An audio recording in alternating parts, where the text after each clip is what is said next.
Andrew Reed here from the Canadian Financial Survival Channel, and today we are going to talk about loans, lines of credit, and credit cards. So let's get started. Loans, lines of credit, and credit cards are three different ways that businesses and individuals can spend money that they do not have. There are often times that the liquidity of spending someone else's money can be an advantage, especially if done in the very short term. Approval for loans, lines of credit, also referred to as credit lines, and credit cards, are dependent on a borrower's credit rating and financial history, along with their relationship with the lender. So let's talk about loans. Loans have what's called a non-revolving credit limit, which means the borrower has access to the funds only once, and then they make principal and interest payments until the debt is paid off.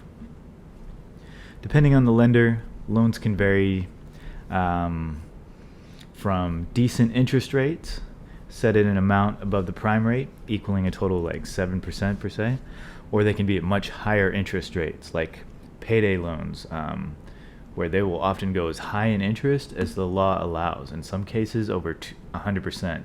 I've heard of payday loans being 200-300%.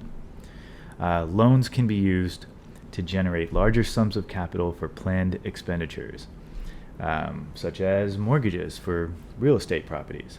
The theory and hope being that the asset purchased will grow in value at a higher percentage gain than the interest rate. However, high interest loans can be the final nail in the financial coffin of those struggling to live paycheck to paycheck. Those that have lived beyond their means and are desperate to catch up.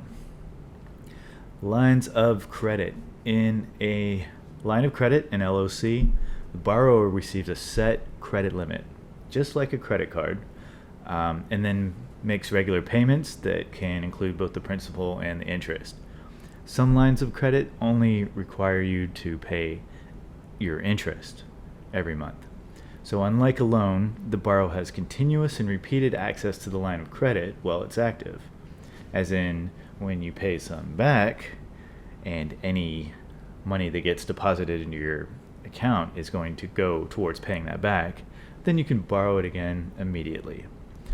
Typically, a line of credit that you have borrowed from will show as a negative balance in your bank account.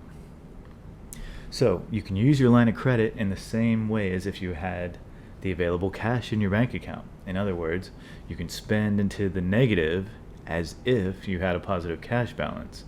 This includes e-transfers, automatic withdrawals like bills, writing checks against it, withdrawing cash. Although the terms may differ, it is fairly standard that interest will start accumulating immediately upon the use of the line of credit funds. So there's no grace period like a credit card. Now, lines of credit can be used as a buffer, a cheaper alternative to overdraft protection, and a way of short-term borrowing strategically to one's great benefit. However, a line of credit can sink your account into permanent negativity and endless accumulating interest charges, and so your account with the LOC should be brought back to positive levels by use of a budget as soon as possible. Credit cards. Okay. Credit cards often give a grace period of around 28 days in which you can spend someone else's money and not owe any interest for doing so.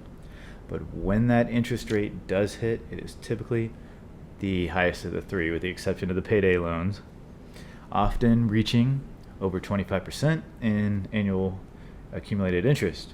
Credit cards often offer the unique benefit, however, of rewards points.